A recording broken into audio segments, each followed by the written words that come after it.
My husband's brother stole my jewelry. My mother-in-law blamed me until the pawn shop called. The pawn shop called while my mother-in-law was explaining why the disappearance of my jewelry was my fault. Evelyn had arranged the conversation like an intervention. She sat at the head of my dining table with a legal pad in front of her, although she was neither a lawyer nor a therapist.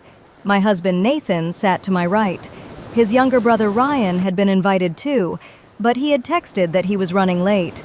That was normal for Ryan. Everyone in the family had learned to build extra time around his emergencies. On the legal pad, Evelyn had written 3 possibilities. I had misplaced the jewelry, I had secretly sold it, or I was creating a crisis because I resented the attention Ryan was receiving after his latest business failure. The possibility that someone had entered my bedroom, opened my safe, and taken things that belonged to me was not on her list. My phone rang before she could begin her second page of accusations. The caller identified himself as Martin Alvarez, the manager of Westbridge Loan and Jewelry. He asked me to confirm my full name, then described a sapphire necklace with a small dent on the back of the clasp and the initials EM engraved beneath the center stone. For a few seconds, I could hear nothing except the blood rushing in my ears. The necklace had belonged to my grandmother, Eleanor Moore. She had worn it in her wedding portrait in 1956. I had reported it stolen 11 days earlier. Martin spoke carefully. A man had pawned it using a driver's license with the last name Mercer, which was my married name. He had said the necklace came from his late sister-in-law's estate. When the shop entered the piece into the state reporting system, the description matched my police report. Then Martin said something that changed the temperature of the room. The man who pawned it was Ryan Mercer. Evelyn's pen stopped moving. Nathan stared at the phone as if the words might look different from across the table. I put the call on speaker and asked Martin to repeat the name. He did. He also said the shop had security footage, a copy of Ryan's identification, his thumbprint, and a signed declaration that he owned the necklace legally. Martin added that this was not the first piece connected to my family. 3 months earlier, someone had pawned a gold bracelet engraved with my childhood nickname. A woman had later come in, paid the interest, and extended the loan. Martin could not give me her name over the phone, but the police could collect the record. Across the table, Evelyn slowly covered the top page of her legal pad with her hand. That was when I understood that she was not shocked by the theft. She was shocked that the pawn shop had called me. Until that afternoon, I had believed the worst thing happening inside my marriage was that my husband's family thought I was careless, dramatic, and dishonest. By the time the police finished collecting the pawn shop records, I learned something much worse. They had known I was telling the truth. They had simply decided that protecting Ryan mattered more than what he had stolen from me. I had been married to Nathan for 8 years. Most of those years had been calm in the way a house can seem calm while one wall is slowly taking on water. We worked, paid our mortgage, hosted friends, and argued mostly about ordinary things. Nathan left wet towels on the bathroom floor. I overfilled the recycling bin. Neither of us raised our voices easily. The pressure always came from outside, and it usually arrived wearing Evelyn's perfume. Evelyn had raised Nathan and Ryan alone after their father died. Nathan was 14 then, old enough to become useful. Ryan was 9, young enough to become precious. That difference hardened into the structure of their family. Nathan learned to solve problems before anyone asked. He worked weekends in high school, helped with bills, and chose a college close enough to come home whenever Evelyn needed him. Ryan learned that every disaster had an explanation, and every explanation earned him another chance. When Ryan dropped out of college, Evelyn blamed an unfair professor. When he totaled her car, she blamed a badly marked intersection. When he lost $20,000 in a restaurant venture, she blamed his partner. The partner had provided the money, the lease, and most of the labor, but Evelyn still described Ryan as the one who had been exploited. I did not hate Ryan. For years, I found him exhausting but almost charming. He remembered birthdays, brought extravagant gifts when he had money, and told stories that made everyone laugh. The problem was that his generosity came in brief, bright flashes. Someone else always paid for the darkness afterward. The first time he borrowed money from us, it was for rent. The second time, it was for a certification course that was supposed to change his life. The third time, Nathan said no before I had to. Evelyn called me the next day and asked why I was making Nathan turn against his brother. That became her favorite explanation for every boundary Nathan set. If he declined a family dinner, I was isolating him. If he refused to guarantee Ryan's car loan, I was controlling the finances. If we spent Christmas morning at home, I was erasing tradition. I learned to defend myself with facts, which was useless against someone committed to a conclusion. The jewelry came from my side of the family. None of it was spectacular enough to change a person's life, but together, it was valuable. More importantly, each piece carried a history that could not be replaced by a check. My grandmother's sapphire necklace was the center of the collection. There were also pearl earrings my mother had worn at her wedding, a gold charm bracelet built one birthday at a time, 2 antique rings, a slim diamond tennis bracelet, and the emerald brooch my grandfather had bought after returning from Korea. After my grandmother died, I had the pieces cleaned and appraised. The appraiser photographed every item, recorded measurements and identifying marks, and advised me to keep the report somewhere separate from the jewelry. I stored the originals in a locked drawer at my office and uploaded copies to an encrypted folder. At home, the jewelry stayed in a small, fire-resistant safe bolted inside a cedar cabinet in our dressing room. The cabinet looked like an old sewing armoire. My grandmother had refinished it herself, and the safe was hidden behind a removable panel near the bottom. Only Nathan and I knew the code. At least, that was what I believed. Evelyn had a key to our house. She received it 4 years earlier after Nathan had a minor surgery, and she helped while I was at work. I asked for the key back a few weeks later. She said she had already returned it by leaving it in our kitchen drawer. I found a key there and assumed the matter was settled. What I did not know was that she had made a copy. The first missing piece was the diamond bracelet. I noticed it in March while dressing for a charity dinner. I had not worn it in nearly a year, and I searched the safe twice before mentioning it to Nathan. He helped me check the cabinet, the bedroom drawers, and the small jewelry box in the bathroom. There was no damage to the safe and no sign that anyone had forced the cabinet. Nathan suggested I might have taken the bracelet out for cleaning and forgotten. That was possible enough to make me doubt myself. I called our jeweler, checked my calendar, searched old handbags, and sent an entire Saturday emptying drawers. Evelyn heard about it because Nathan mentioned why we were late to dinner. She laughed and said I had always been too attached to objects. Then she told a story about the time I had left my sunglasses at her house. In her version, I had accused everyone of stealing them before finding them in my purse. What had actually happened was that she found the sunglasses under her sofa and returned them 2 weeks later. The difference did not matter to her. She used the story as evidence that I misplaced things and blamed other people. I let the bracelet go, at least publicly. Privately, I added it to a note on my phone and began checking the safe more often. 6 weeks later, one of the antique rings vanished. That ring had belonged to my great-aunt June. It was not fashionable, a square ruby set low in heavy yellow gold. I had worn it to a family wedding, placed it back in the safe, and photographed the open box because I was deciding which pieces needed new insurance appraisals. The timestamp showed the ring had been there on Sunday night. By Thursday morning, it was gone. Nathan and I had both been at work during the week. Our cleaning service had come on Tuesday, but the camera at the front door showed the cleaner arriving and leaving with the supervisor. Neither went upstairs. The alarm log showed no forced entry and no unusual window sensor activity. The only strange event was a disarm code used at 1:14 on Wednesday afternoon. The security app labeled the user as family guest. I had created that code years earlier for Evelyn.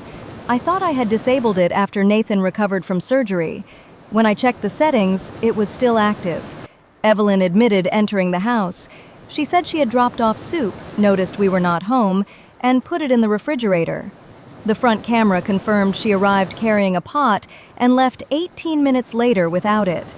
When I asked whether anyone had been with her, she became offended. She said my question revealed something ugly about me. She reminded Nathan that she had cared for him his entire life and had never stolen a penny. Then she cried. The conversation ended with me comforting the woman whose access code had been used during the only unexplained entry into my house. That should have been the moment I changed the locks and called the police. Instead, I disabled the guest code and accepted Nathan's promise to speak with her. I wanted to be reasonable. In families like Nathan's, reasonableness often meant absorbing one more violation to avoid being called cruel. Then my mother invited us to a dinner marking what would have been my grandmother's 100th birthday. She asked me to wear the sapphire necklace. I opened the safe the afternoon before the dinner and found the blue velvet box empty. The necklace was not something I could misplace without remembering. I wore it rarely, always returned it immediately, and had not removed it since the previous Christmas. This time, I did not search the whole house. I photographed the empty safe, called Nathan upstairs, and asked him not to touch anything. His face changed when he saw the box. The bracelet and ring could still be explained away if someone worked hard enough. The necklace could not. We checked the rest of the safe together. The pearl earrings were gone. So was the emerald brooch. An envelope containing the original receipt for the tennis bracelet had been opened. The appraisal copies that I kept with the insurance policy had been shifted out of order. Someone had not grabbed a random handful. Someone had studied what was there. I called the police. Nathan asked me to wait until we spoke with his mother and brother. I asked what conversation could return jewelry that neither of them had any right to touch. He said calling the police would make the accusation permanent. That sentence hurt more than I expected. The theft was already permanent. What he feared becoming permanent was the family's knowledge that I refused to hide it. I made the call anyway. Officer Dana Wells arrived 40 minutes later. She photographed the cabinet and safe, examined the door and windows, and asked who had access to the house. Nathan listed our cleaner, our neighbor who fed the cat during vacations, and his mother. He did not mention Ryan. I remembered that Ryan had stayed at our house for 3 nights the previous autumn after an argument with his landlord. I added his name. Nathan looked at me, but he did not correct the record. Officer Wells asked whether Ryan had ever seen the safe. I said I did not know. She asked whether he had financial problems. Nathan said Ryan was between projects. I said he owed money to at least 3 people we knew. The officer's expression did not change. She gave us a report number and asked me to send the appraisal documents. She also explained that pawn shops submitted identifying information to a state database, but items were sometimes described poorly or sold out of state. The more specific my records were, the better the chance of a match. That night, I uploaded every photograph, measurement, engraving, repair note, and serial number I had. The next morning, our insurance investigator called. I gave him the same information and permission to contact our jeweler. I also changed the locks, reset the alarm, and installed 2 interior cameras covering the main hallway and dressing room entrance. Evelyn arrived while the locksmith was working. Nathan had told her about the report. She stood in our driveway with her arms crossed and asked whether I understood what I had done. I said I had reported a theft. She said I had invited police to investigate innocent people. Before I could answer, she asked how I could be certain the jewelry had ever been in the safe. She suggested I might have sold pieces quietly to cover personal debt. When I reminded her that our finances were shared and documented, she shifted to another theory. Perhaps I wanted the insurance money. Perhaps grief had made me confused. Perhaps my office stress was affecting my memory. Every theory required me to be dishonest, unstable, or both. None required Ryan to answer a single question. Nathan came outside and told her to stop. It was not a strong defense, but it was the first one. Evelyn looked at him as if I had placed the words in his mouth. She left without giving back the copied key she still had, because we did not yet know it existed. The family campaign began that evening. Nathan's aunt sent him a message saying heirlooms were not worth destroying relationships. His cousin asked whether I had considered counseling. Ryan called Nathan, not me, and said he was willing to forgive the suspicion if I apologized before the police contacted him. No one asked what had happened to the necklace. The following Sunday, Evelyn appeared at our door with a folder containing printouts about stress-related memory loss. The new camera recorded her trying the old key. When it did not work, she rang the bell and held up the folder to the lens. Nathan let her in. I stayed in the kitchen while she explained that she was worried about me. Her concern sounded polished because she had practiced it with relatives all week. She never accused me directly. She simply placed accusations inside questions. Had I been sleeping? Was I sure I had not moved the jewelry after my grandmother died? Could the appraisal values have tempted me? Did I understand that a false police report was serious? I asked whether she had made a copy of our key. She paused for half a second and said she did not remember. I asked whether Ryan had ever used it. She said Ryan would never enter our home without permission. That answer was faster. Nathan noticed it too. After she left, he admitted that Ryan had sometimes borrowed Evelyn's car. Her keyring included the copied house key. He still stopped short of saying what the evidence suggested. I understood why. Naming Ryan as a possible thief would force Nathan to examine years of rescues he had called loyalty. It would also force him to accept that his mother might protect one son at the expense of the other. Understanding did not make his hesitation less lonely. The police interviewed Ryan 3 days later. He said he had not been inside our house in months. He said his finances were improving. He said he had never seen my safe. Evelyn provided a statement confirming that he had been with her on the Wednesday the ruby ring disappeared. The front camera showed only Evelyn entering our home, but it did not show the street or her car. There was no footage proving Ryan had not waited outside, entered through the garage, or come another day. The case stalled. Meanwhile, Evelyn began telling people I had accused Ryan because I disliked him. Conversations stopped when I entered family gatherings, as though I were the person who could not be trusted around valuables. At home, I moved into the guest room. It was not a punishment. I simply could not lie beside someone who treated uncertainty as neutral when all of it fell on me. Nathan said he believed I had not sold the jewelry. I asked whether he believed it had been stolen. He said yes. I asked whether he believed his family might be involved. He said he needed proof.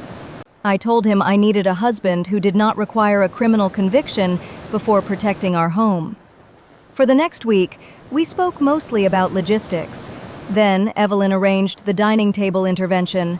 She said she wanted to clear the air before the situation caused permanent damage. She arrived with her legal pad and a casserole, as if food could make an ambush look loving. Nathan allowed the meeting because he believed a structured conversation might help.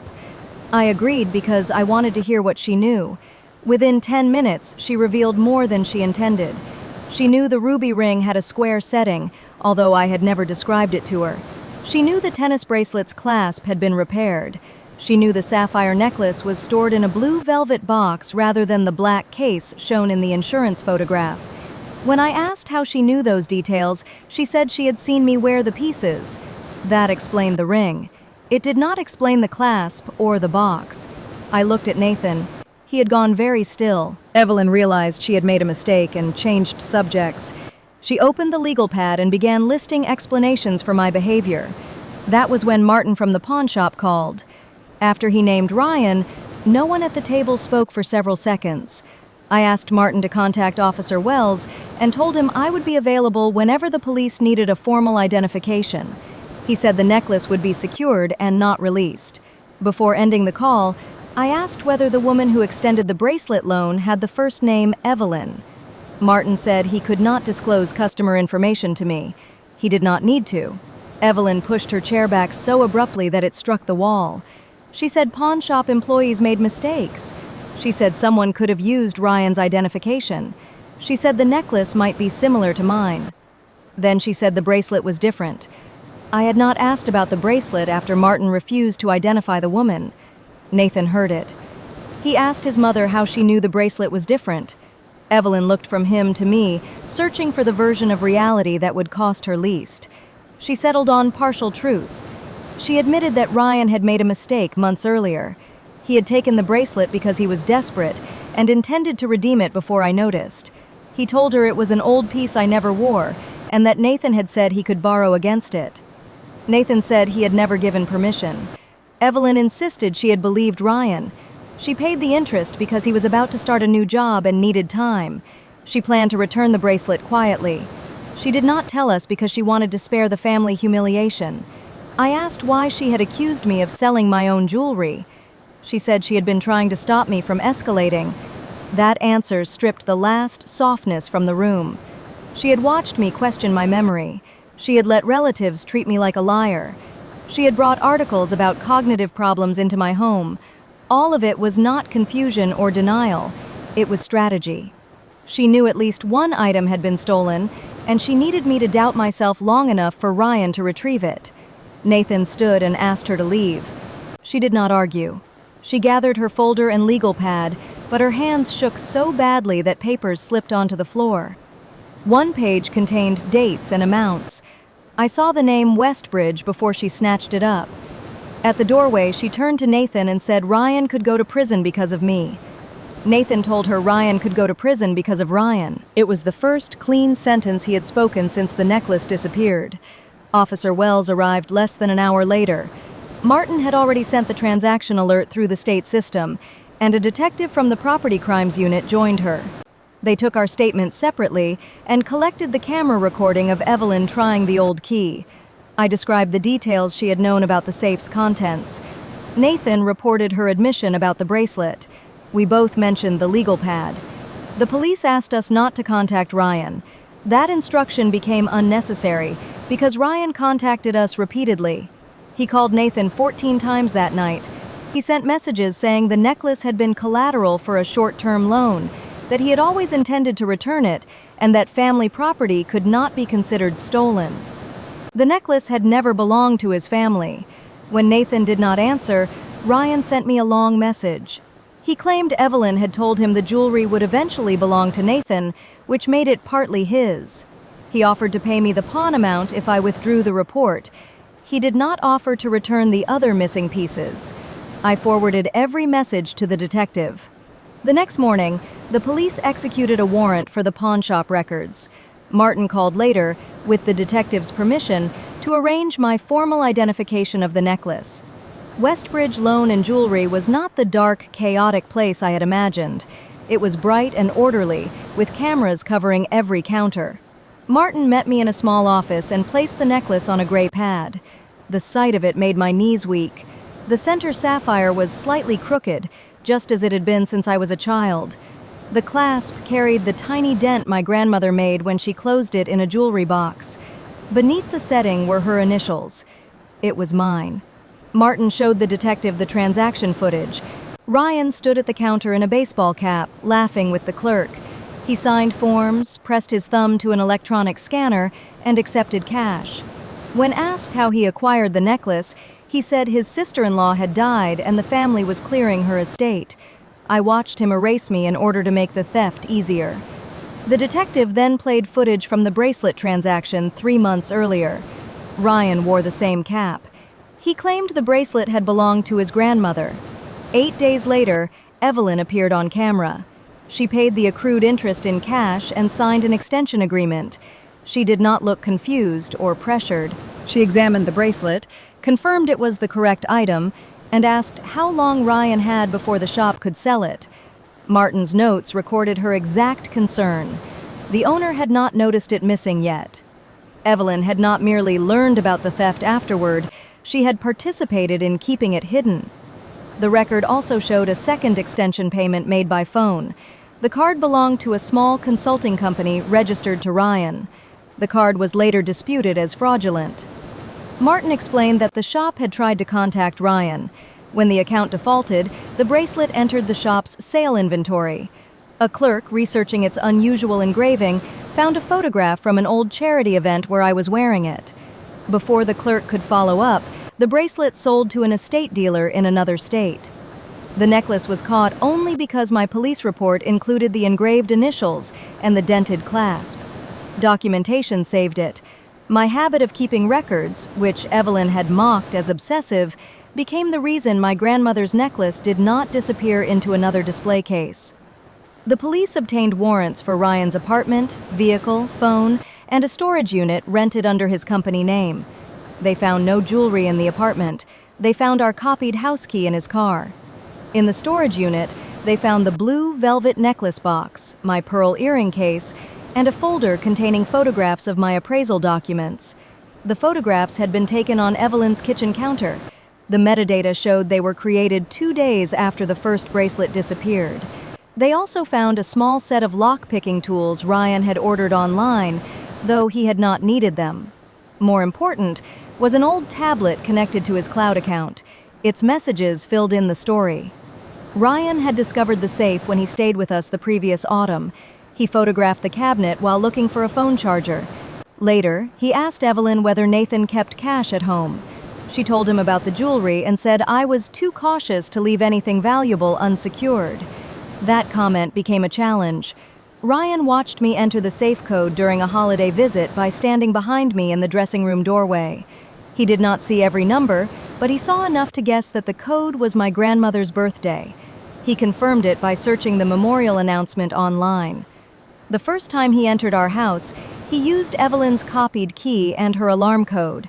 She was with him. Her story about bringing soup was technically true. She stayed downstairs while he went up. He took only the bracelet because they believed I would not notice quickly. When I did notice, Evelyn paid the interest and promised Ryan she would help redeem it. He spent the money he earned from a temporary job instead. By the time she understood he would not repay the loan, the bracelet was gone.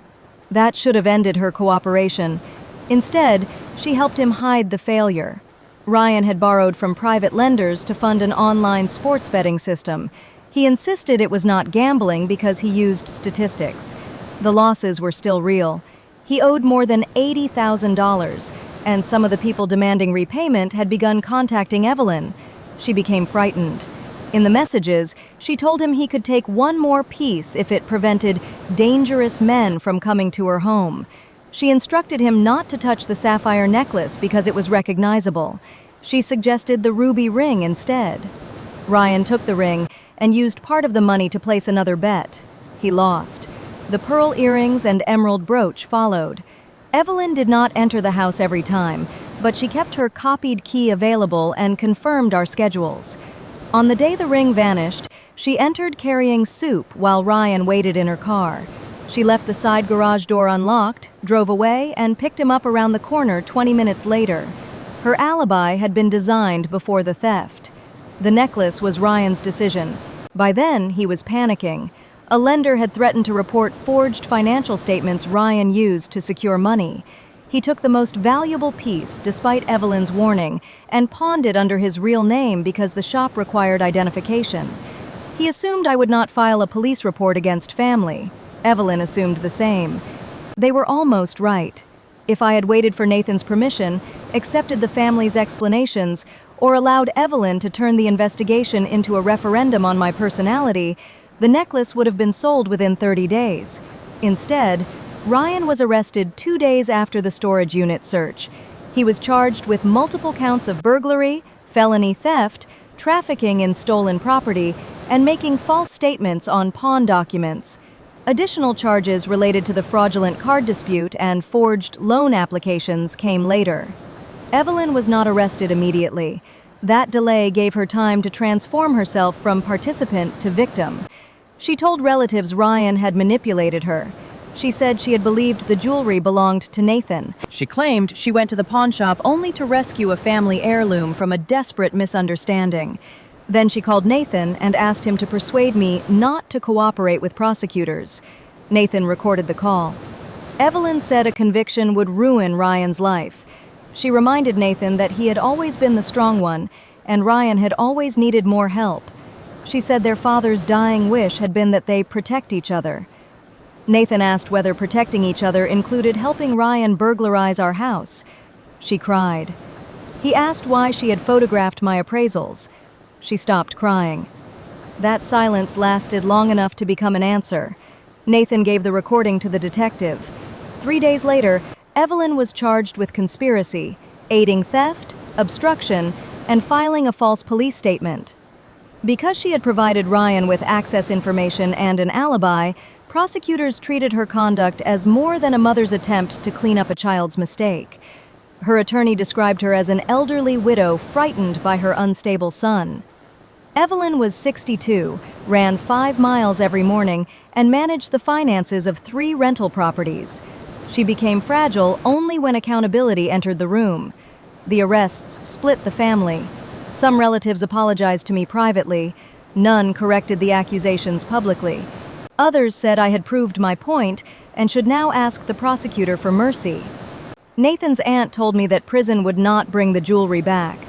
I said pretending the crime had not happened would not bring it back either. Ryan was released on bond with orders to stay away from us. Evelyn received the same condition. Within a week, flowers appeared on our porch without a card. The florist confirmed Evelyn had ordered them.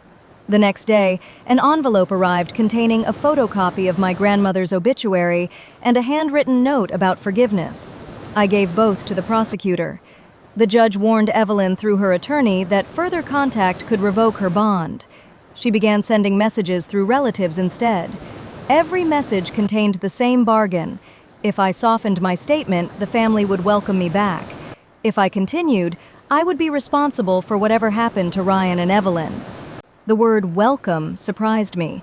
I had not realized I was supposed to want admission to a family that required me to surrender reality at the door. Nathan stopped answering most of them. He changed his phone number, blocked several relatives, and began therapy. He also moved into the guest room after I told him I needed space. He accepted the decision without arguing. For the first time, he did not ask me to make my boundaries smaller so his family could tolerate it. That did not repair the marriage immediately. The theft had exposed more than Ryan's crimes. It showed how Nathan's instinct to delay, smooth over, and wait for perfect proof had left me standing alone inside our own home. He had not stolen my jewelry, but he had helped create the silence Ryan relied on. Nathan understood that distinction without asking me to excuse it. He made a timeline of every moment he had minimized my concern. He did not give it to me as a performance. He brought it to therapy and worked through why each choice had felt reasonable to him at the time. The answer was always the same. In his childhood, peace meant keeping Evelyn calm and Ryan out of trouble. Facts were less important than preventing an explosion. As an adult, he had carried that system into our marriage. I told him I would not live inside it. He said he no longer wanted to either. We remained in separate rooms for 4 months. During that time, the search for the missing jewelry continued. The ruby ring had been sold through another pawn shop, then purchased by a private collector. Because the shop had failed to upload the transaction correctly, it did not match my report. The collector returned the ring after receiving notice that it was stolen. The setting was scratched, but the stone remained. The pearl earrings were found in a resale store 60 miles away. One pearl had been replaced with a cheaper imitation. My jeweler said the original might have been damaged during removal. The emerald brooch never came back. Ryan had sold it for cash to a man he met through an online marketplace. The buyer used a false name, and the trail ended at a parking lot camera showing a car with stolen plates. The diamond bracelet was traced to the estate dealer, then to a buyer overseas. Recovery would have cost more than its appraised value and remained uncertain. The insurer eventually compensated me for it. Money helped with repairs and legal costs. It did not replace the sound the charms made on my grandmother's wrist or the story of my grandfather saving for the brooch. That was one of the hardest truths to explain to people who kept reducing the case to dollars. Ryan had not only taken assets, he had broken the chain by which ordinary objects carried memory from one generation to another. Evelyn had watched him do it and decided the memories were expendable because her son wanted cash. My mother struggled with the loss. She blamed herself for encouraging me to keep the jewelry at home rather than in a bank box. I reminded her that locked doors and a bolted safe should have been enough. The failure belonged to the people who crossed them. We held a family dinner when the necklace was released from evidence for restoration. My mother brought my grandmother's wedding photograph.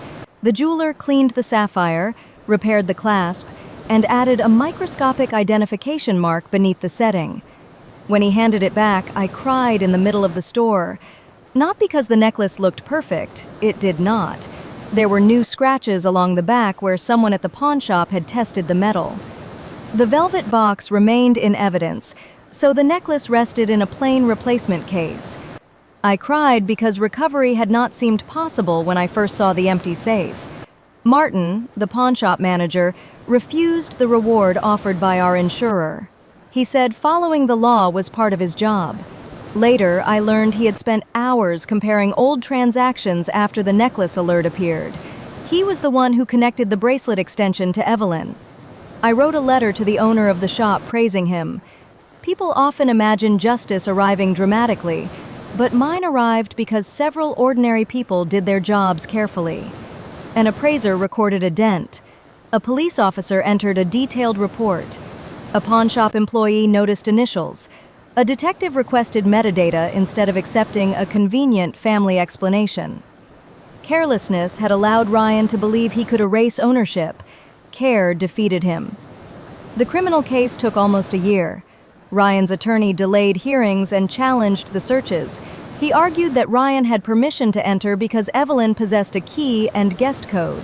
The prosecutor responded that Evelyn did not own our home and had no authority to authorize entry for theft.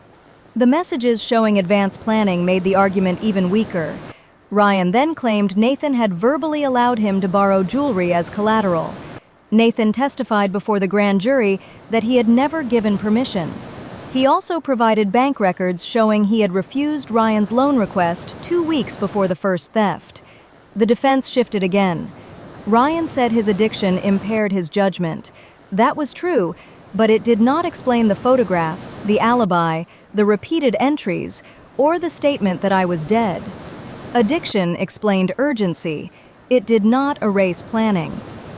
Evelyn's case was more complicated. Her attorney insisted she acted under duress because lenders had threatened Ryan. Yet none of the threatening messages were directed at her. She had options. Call police, tell Nathan, warn me, revoke Ryan's access, or seek treatment for him. She chose to photograph my appraisal and help select pieces. The prosecution found another detail in her financial records. 2 days after extending the bracelet loan, Evelyn transferred money from a savings account to Ryan. The amount was enough to redeem the bracelet.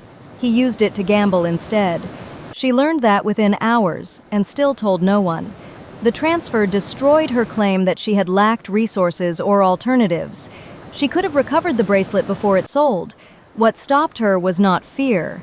It was her refusal to let Ryan experience consequences, even when avoiding them required creating consequences for me.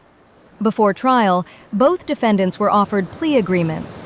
Ryan would plead guilty to burglary, felony theft, and fraudulent pawn documentation. The prosecutor would dismiss several overlapping counts and recommend a sentence that included prison, supervised release, addiction treatment, and restitution. Evelyn would plead guilty to conspiracy and obstruction. The recommendation included home detention, probation, community service, and restitution, with the possibility of a short jail term left to the judge. They rejected the first offers. Evelyn believed I would refuse to testify against my husband's family. Ryan believed Nathan would change his statement. Their confidence lasted until the pre-trial hearing, when the prosecutor played the dining room audio from Martin's call, followed by Evelyn's recorded admission about the bracelet. My interior camera had captured the entire meeting. Evelyn's voice was clear when she said she paid the interest and tried to stop me from escalating. Her lawyer asked to exclude the recording, arguing she had expected privacy in her son's home. The judge ruled that she had no reasonable expectation that a security camera would be disabled after a reported burglary, especially because a visible camera notice was posted near the entrance. The recording stayed. So did the footage of her trying the old key. After that hearing, both defendants requested new plea negotiations. The pressure on me intensified. Ryan wrote a letter through his attorney. He apologized for borrowing items without clear permission. He described himself as sick and desperate. He mentioned the value of family 7 times and my grandmother once. He never named a single item he had taken. Evelyn's letter was longer. She apologized that I had felt blamed. She said fear had caused misunderstandings. She wrote that no mother could be expected to think clearly when a child was in danger. She did not apologize for giving him the key. She did not apologize for photographing the appraisal. She did not apologize for telling relatives I was unstable. I declined to respond. At sentencing, I wore my grandmother's sapphire necklace. That decision was not planned as a gesture. My mother fastened it around my neck that morning because my hands were shaking. When I looked in the mirror, the stone rested just below my collarbone, blue and steady. The courtroom was smaller than it looked on television. There was no dramatic audience, only wooden benches, fluorescent light, lawyers organizing files, and families trying not to look at one another. Ryan sat at the defense table in a gray suit. He had lost weight. For the first time since I had known him, no one hovered nearby to fix what he had done. Evelyn sat behind her attorney. She looked at the necklace and then away. Ryan accepted the plea. He admitted entering our home without permission and taking property with the intent to sell it. He admitted making false statements to the pawnshop. When the judge asked whether anyone had forced him to plead guilty, he said no. The simplicity of those answers mattered. For months, every fact had been wrapped in family history, excuses, fear, addiction, and claims of misunderstanding. In court, the language became clean. He entered, he took, he lied. Evelyn accepted her plea after him. She admitted helping him gain access and giving police a false alibi. Her voice was barely audible. Then the judge allowed victim statements. I had written 6 pages and reduced them to 2. I did not ask for the harshest sentence. I did not describe Ryan as evil. I explained that he had used intimate knowledge of our routines to enter a place where I should have been safe. I explained that some pieces were irreplaceable because the people connected to them were dead. Then I spoke about Evelyn. I said the most damaging theft was not a bracelet or necklace. It was the theft of my credibility. While she knew I was telling the truth, she encouraged my husband and relatives to question my memory and motives. She tried to make me surrender the evidence of my own life. I told the judge that no sentence could decide whether I forgave them. The sentence could only decide whether what they did had consequences. Ryan received 3 years in state prison, followed by 3 years of supervised release. He was ordered into gambling addiction treatment and required to pay restitution jointly with Evelyn. Evelyn received 90 days in county custody, most of which could be served through a monitored work release program, followed by 2 years of probation and 400 hours of community service. The judge cited her planning, false statement, and continued attempts to influence us after charges were filed. She began crying before the sentence was finished. Some relatives cried with her. I did not. Afterward, Nathan and I walked to the parking garage without speaking.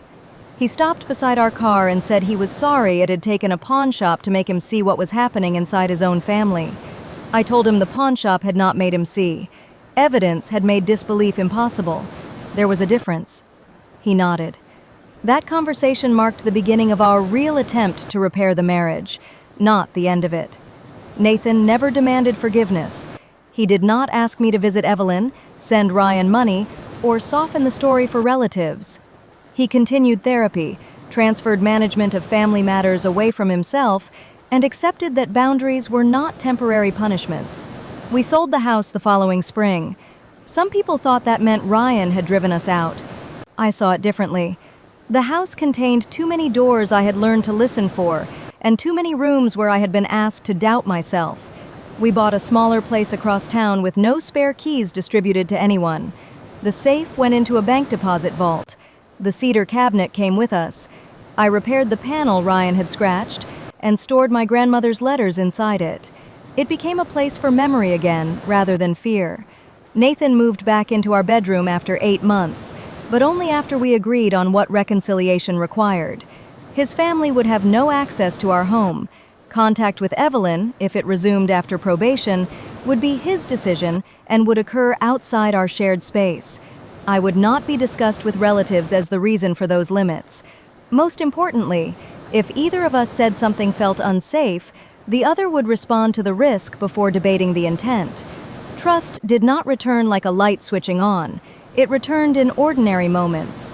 Nathan told an aunt that I had not destroyed the family. Theft and deception had. He corrected a cousin who called Ryan's actions a mistake. He gave the prosecutor information without warning his mother first. He stopped treating his discomfort as evidence that my boundary was excessive. I watched the pattern change over time. That was the only apology I could believe. Evelyn served 61 days before release to electronic monitoring. She completed probation without contacting me directly. Through Nathan, I heard that she sold 1 rental property to pay legal bills and restitution. She told relatives I had taken her retirement. The court records showed otherwise, but facts had never been her preferred form of storytelling. Ryan was released after serving a little more than 2 years. He entered a residential treatment program and later found work through a re-entry organization. Nathan received one letter from him that contained a full apology. This time, Ryan named every item he remembered taking. He admitted watching the code, using the key, lying about me being dead, and allowing Evelyn to absorb blame when he knew the plan had been his. He did not ask us to withdraw restitution or invite him into our home. I read the letter once. I believed he was finally telling the truth. Believing him did not create an obligation to resume a relationship. Nathan occasionally exchanged emails with him. I did not object, and I did not participate. Recovery belonged to Ryan. Access to me did not. 2 years after the pawnshop call, my mother and I created a small scholarship in my grandmother's name for women returning to school after caring for family members. At the first award dinner, I wore the sapphire necklace. One of the recipients asked about the initials beneath the stone. I told her they belonged to a woman who had kept a ledger of every dollar she saved, labeled photographs in careful handwriting, and taught me that preserving a history required attention. I did not tell the entire theft story. For once, the necklace did not need to be evidence. It could simply be my grandmother's again. Near the end of the evening, my phone showed a reminder from the insurance company to update the appraisal. I smiled because the old version had once been used against me. Evelyn had called my records obsessive. Ryan had photographed them to choose what to steal. But those same records brought the necklace home. People who benefit from confusion often portray documentation as distrust. They call boundaries hostile, questions insulting, and consequences cruel. They depend on everyone else being too polite to preserve proof. I had spent years trying to show Nathan's family that I was reasonable. In the end, reasonableness was not what saved me. Precision did. I knew what I owned. I knew where it had been. I knew when it disappeared. And when the people around me tried to replace those facts with a story that protected them, I made a record. The pawnshop's call did more than identify a thief. It revealed the structure that had protected him. A mother who confused rescue with love, a brother trained to wait for certainty, and a family willing to sacrifice the least disruptive person to keep the most disruptive one comfortable. Ryan stole my jewelry. Evelyn tried to steal my certainty. The jewelry was harder to recover. The certainty came back the moment I stopped asking their permission to trust myself.